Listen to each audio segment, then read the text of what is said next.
You are tuned into the Undisputed Champ Sports Podcast. This is the podcast where we're talking sports, wrestling. This is our WWE review. This is our Smackdown live review, guys. I am your host, the man of the hour, Carmine. I am joined by my esteemed colleagues. Mr. Thumbs Up Tommy, say what up. What is up, everybody? It is the lone SmackDown representative this week. Thumbs up, Tommy. Happy Rusev Day. I take offense to that. Anyway, Preston Brown, the architect, say what's up to the people. What's up, y'all? We're going to talk about this other wrestling show they decided to put on TV. Oh, this is Yo, this thing's getting back. Yo, all right. So, guys, we're going to go ahead and talk about the opening segment. And if you guys listen to our Raw review, Tommy said something that was right. And what you said fit this match and perfectly. You said you don't mind rematches if there's something new. Well, in this match, after the match, there was something new. And I thought that made this match... Yeah, first of all, I thought this match was better than their match at Super Showdown. First of all. I'm talking about the match itself. I thought this was a good match. It was a very good match. A very good back and forth with these two. But what happened at the end was great. When was the last time you see something like that? Like this, I love the fact that Becky was trying to get away. Charlotte's going after her. Like they were just like, I love the fact that after the match they were brawling. They were just straight brawling, and then we saw Charlotte spear her through that LED board, and that looked. I'm sorry, but that looked nasty. Like that spear through that LED wall looked real nasty. It looked dope. Like when was the last time you see females do that? Like I don't remember last time you seen females do some shit like that in WWE. So I thought it was dope. The match to me, this was a good opening match, and what happened at the end made it even better. I'm not saying it's great. Anything was great or fantastic, but I just thought it was good, and I thought this was a good build-up. We all knew something was gonna happen in this match to where there's a rematch at Evolution. We all knew that, but I love the fact that they put that at the end. It was a no contest. It was pretty much a count out, but whatever. It was a no contest, and Charlotte speared her through that LED wall, and I thought that was great. But anyway, the resident SmackDown hater, Preston Brown, go ahead. All right, so I hated every part of this. This was trash, and I was playing. No, it was a really good match. The match was like a lot better than at Super Showdown. A couple things I will say about it that it won't take away from it. I feel like I don't know if the title really needs to be involved in this match because the title match just happened at Super Showdown, and not only that, I don't know if the way it ended was amazing.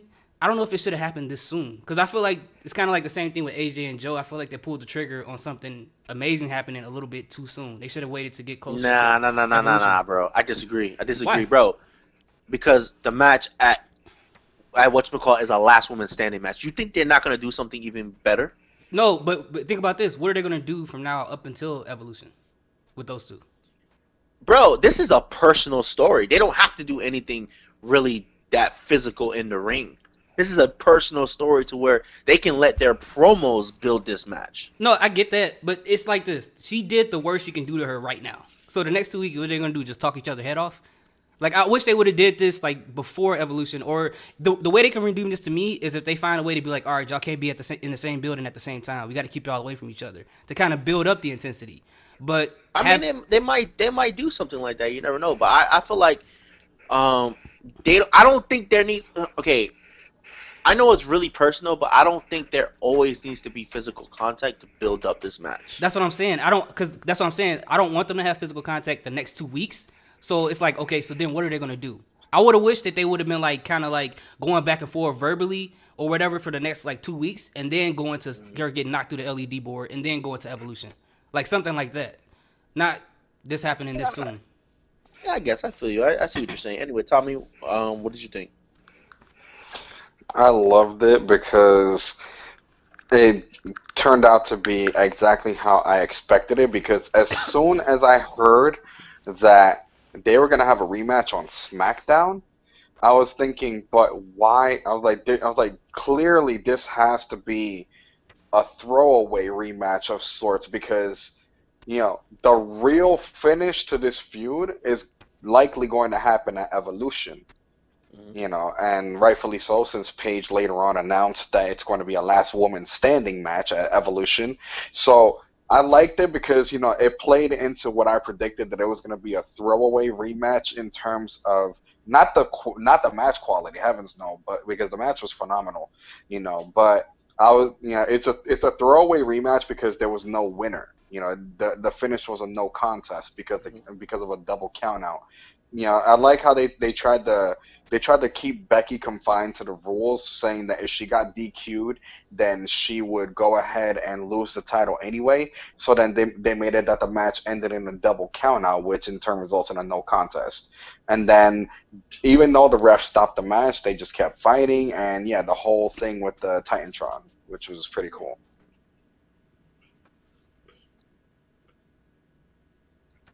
Hello? Yeah, I'm Yeah, here. Oh, yeah. I was like, what happened? Nah, don't worry about it. Nah, go ahead. I, Yeah. I was like, okay, I was like, okay, hopefully they caught all that, and I don't have to repeat myself. Oh no, no, they caught all that. No, I heard y'all. It just got you guys got quiet for a second. I was like, what happened?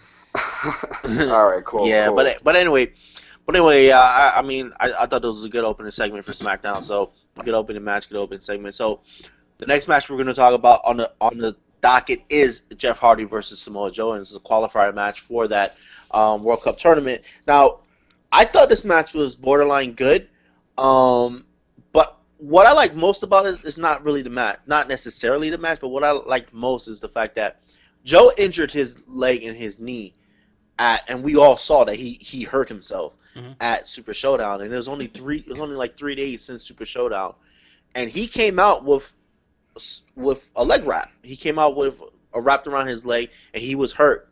And I love the fact that throughout the match, they were telling the story that he's hurt. He's hurt, but he's still out there. He didn't give a fuck. He's still going to the ring. He's still going to wrestle. He's still out there. That's why when I told you, Tommy, I'm like, yo, you need to go back and watch the match. Joe looked like more of a badass to me because when Jeff Hardy um did his little move, when he like does that little leg drop shit between your legs, whatever. When he Hmm. did that move Hmm.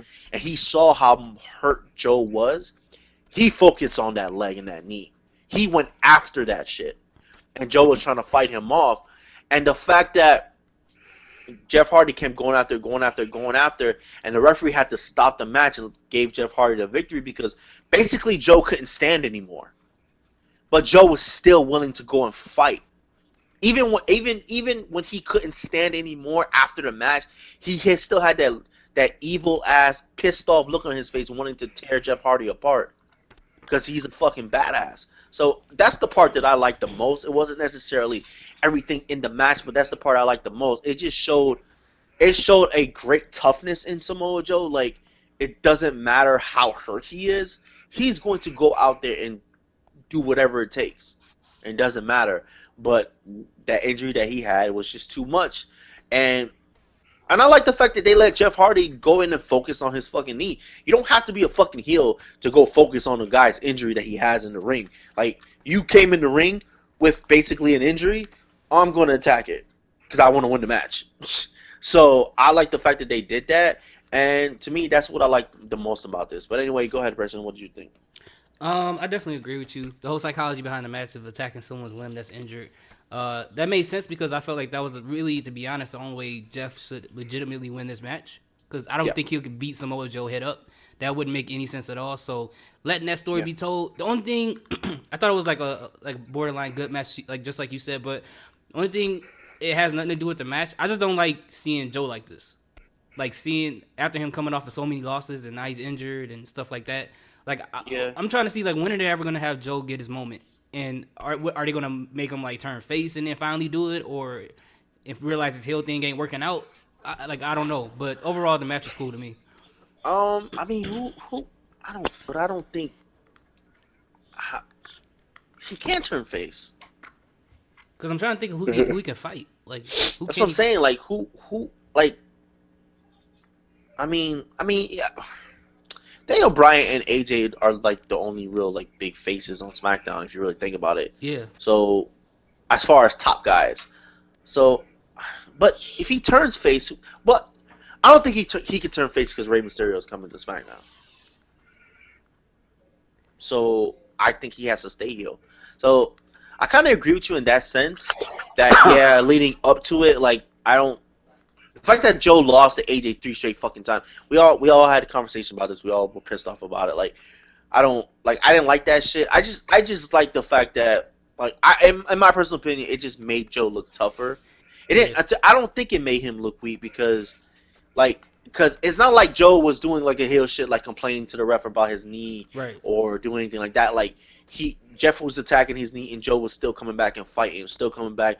Like he was when the referee stopped the match, he was fucking pissed. Yeah, it's like, yo, I can still go. I want to go. But anyway, Tommy, if they were just one last thing, if all the stuff coming up to this match with him losing consistently, if that didn't happen, then it wouldn't look as weak. But because he's been losing much, I got you. And if he goes face, then maybe he can face knock. He needs a top guy to fight and win over because he hasn't really been winning anything. Yeah, I feel you. I understand that definitely. But go ahead, Tommy. What did you think? Yeah. So earlier, in the chat, I had said that I didn't really like the whole injury thing with Joe, and yeah, like rewatching it, I agree with you that it's it was played off smart because Joe is just coming back from getting injured by AJ a couple of days ago, whereas Jeff Hardy hasn't been seen on TV for a few weeks, so he's had time to heal. But as far as the match itself was like you said, it was very smart and very well played because Jeff was attacking the injured body part that Joe had. And he basically, that wrap that he had was a big fucking bullseye on his leg. And at the end of the day, what I didn't like about it is pretty much along the lines of what Preston said, because it's like I'm a big Samoa Joe fan, so it kind of irks me to see that he's just continuing to take L's as opposed to being elevated to being a top star. So that's really my only gripe with the match. Yeah, I agree. I agree with both of y'all. It is kind of annoying that they're constantly. It's a bit of a letdown, basically. It's like a fucking tease. Like it's like a bitch teasing you, bro. Like you know what I mean? Like she want it. Does she want it? No, she don't want it. Want it? No. Like what the fuck do you want? Like WWE? Like yeah, like pull the trigger on Samoa Joe already. Like just pull that fucking trigger. Like, the guy is fantastic. He is. Like, he's fantastic on the mic. He's fantastic in the ring. Like, his personality is great. Like, just pull the trigger already. Like, I don't understand. I want him like, to become Bray Wyatt, man. And I hope they don't go down that road. Oh, hell no. He is way too fucking talented to be Bray Wyatt. But I mean, in a sense where we just don't believe him no more. No, I know what you. Oh yeah, for sure, I know what you mean. That's great. That's what I'm saying. He's way too talented for them to turn him into that. Like, I hate that. Like. Bro, that would piss me off. It would really piss me off, dude. Me too, because he's good, man. I like Joe. But anyway, guys, let's go ahead and get on to the next segment/match. We did have the Miz TV segment with Daniel Bryan and AJ Styles. I thought this was hilarious, funny, and hilarious. Like, I want to bundle this all together. We can talk about all this all together at once. So this was a great, hilarious Miz TV segment, followed by a good match between AJ and Shelton Benjamin, as you would think. But to further with the hilarity, Daniel Bryan and The Miz on commentary was awesome. It was, yeah. Back and forth on commentary was fucking awesome. So we had like a fucking like a triple package with this whole thing. You know what I mean? So I thought that was great. But anyway, Tommy, what did you think? I absolutely loved it. Like, we've said it many times on the podcast. Doesn't matter what capacity it's in. Miz plus Mike equals money. Facts. Like, he's just crazy talented when it comes to cutting a promo, and I love it because it's like he knows how to push people's buttons, and even though at times the crowd cheers him, he knows exactly how to be an asshole to them, to just flip it on them and just drop them on their heads and generate cheap heat. It's really a fine art if you really think about it, because not too many people can make people go from cheering you to booing you at the drop of a dime. Yeah, for sure. So, and and then the match itself was pretty good. It wasn't anything mind blowing. It was a pretty good TV match. yeah, But then, really the downfall of the match is that it was overshadowed by once again, The Miz on the mic as well as Daniel Bryan. yeah, for Hmm. sure, absolutely. And no, go ahead, Preston, go ahead. Oh, okay. Yeah, man. This whole the Miz TV segment, man, I loved it. Like Tommy said, the Miz plus Mike equals money. I love the fact that the Miz tried to instigate a situation between those two, but they were actually being nice to each other. He was like, "Was that an honorable handshake?" And he was like, "What is it?" And when AJ was like, "Daniel, how's it feel when you punched him in the face?" He's like, "Oh yeah, when I punched him in the face." And AJ was like, "Yeah, I knocked his tooth out too." Like Yeah, all of that was hilarious. And Miz was getting that was pissed off the hilarious. whole time because he's like, "Yo, Yeah, they're that not was doing what hilarious. I told them to do."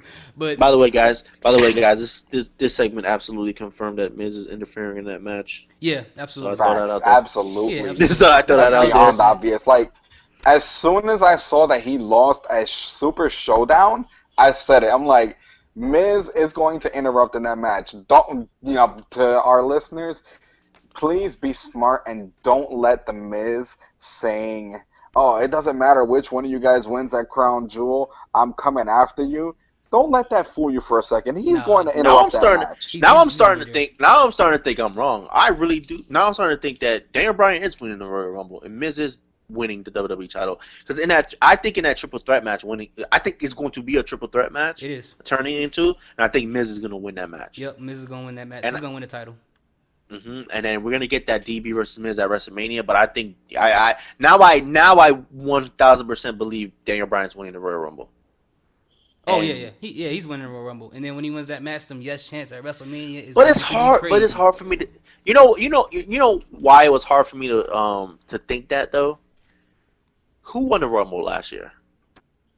Last year, wait, you talking about like this Was that Roman? WrestleMania or the one before? No. Last Who- year. no. Last year. Last Royal Rumble. Who won it? Wasn't it No, it was Nakamura. Fuck. Oh yeah, it was Nakamura. And that's when he had the match with AJ. For And for the what title. brand is? Oh, and what brand are both of those guys on? SmackDown. That's why I kept. That's why I don't think. That's one of the reasons why that's making me think that they're not winning the Royal Rumble. Like the SmackDown person's not winning the Royal Rumble. Why? Because they won last year. Yeah, I think a Raw person is gonna win the Royal Rumble to go after the Universal title. Unless those And I- rumors about the Rock. And coming back I too.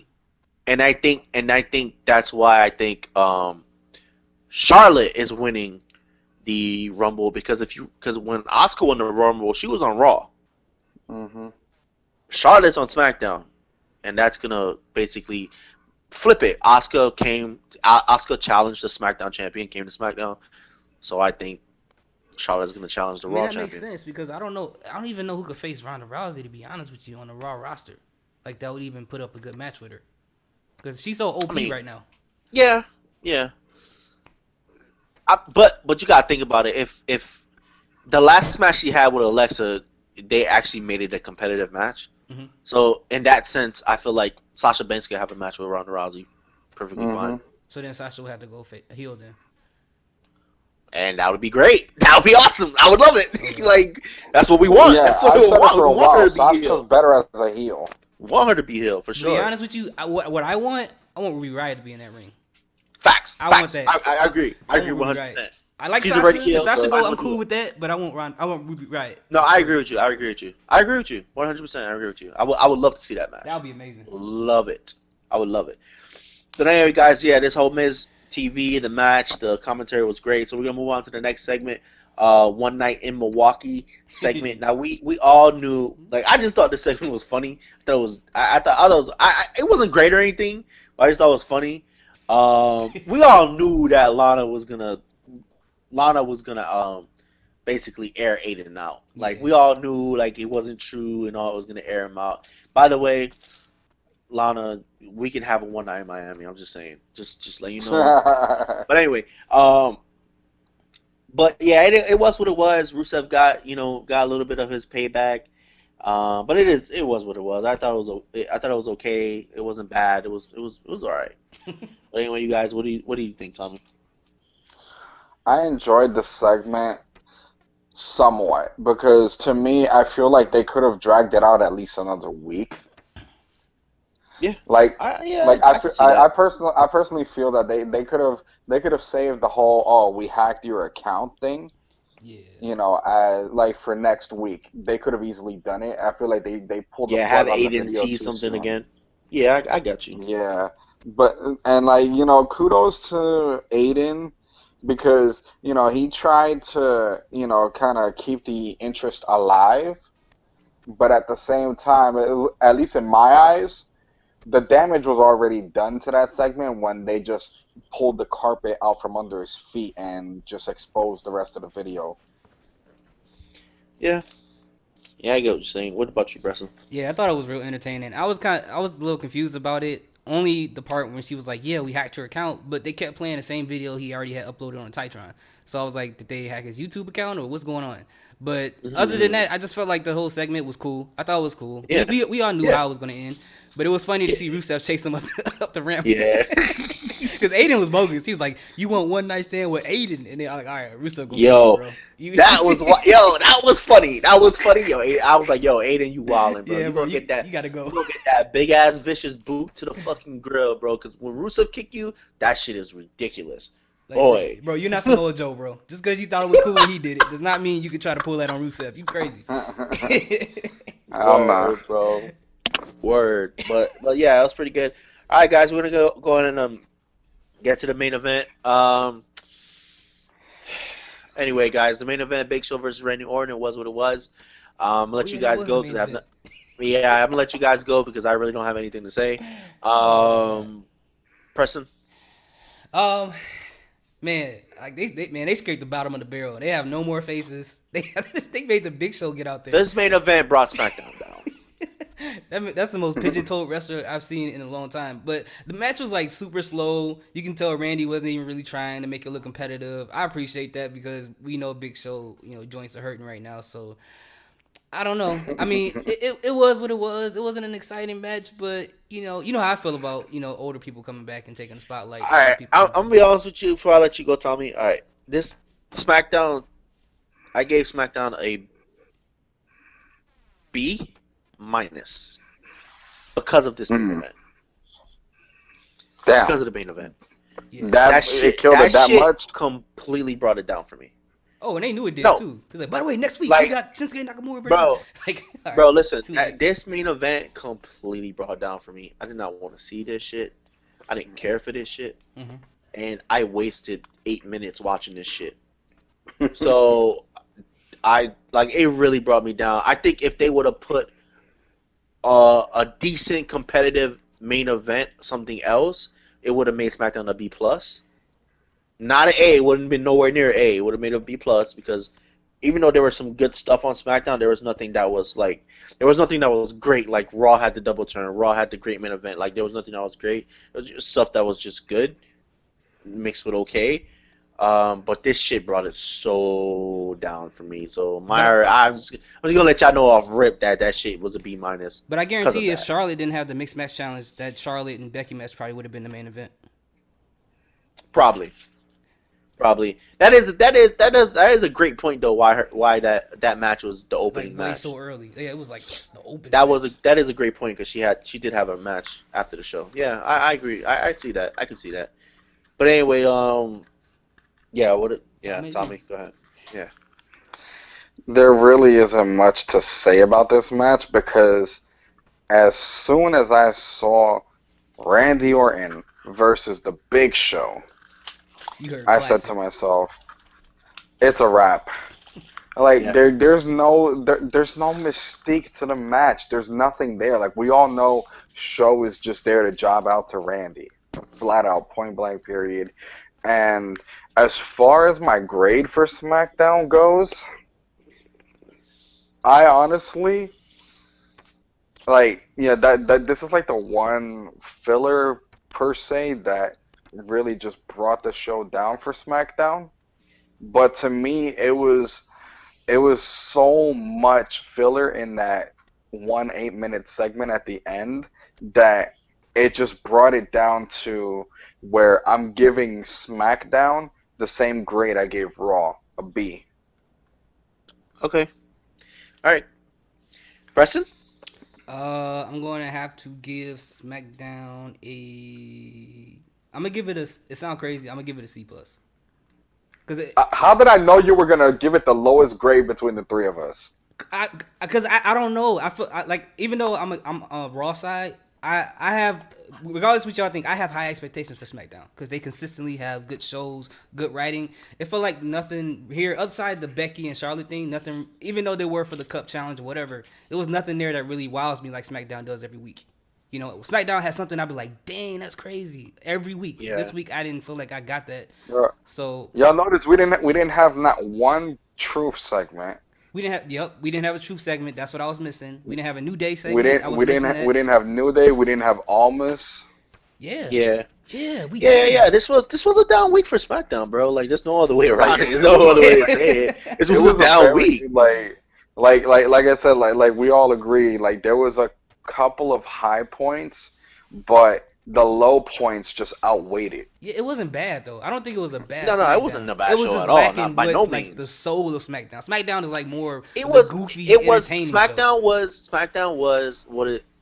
Okay, when SmackDown was a solid show, like it always is a solid show. It just was nothing. Like you said, there was nothing amazing. So that it was just a solid show. Period. That's And it. I wish they would have gave like I wish they would have had a new Day in the Bar rematch because I think if it was on SmackDown, it would have been 10 times better than it was on Super Showdown, and that would have sold me on the show. But I know SmackDown only has so much time, so I get that. Yeah, definitely. All right, guys. Well, that has been our SmackDown Live review. This is the Undisputed Channel Sports Podcast. I am your host, Carmine. That's Tommy. That's Preston. Like, comment, subscribe, share with your friends, and we're gonna come back with our 205 Live and NXT review.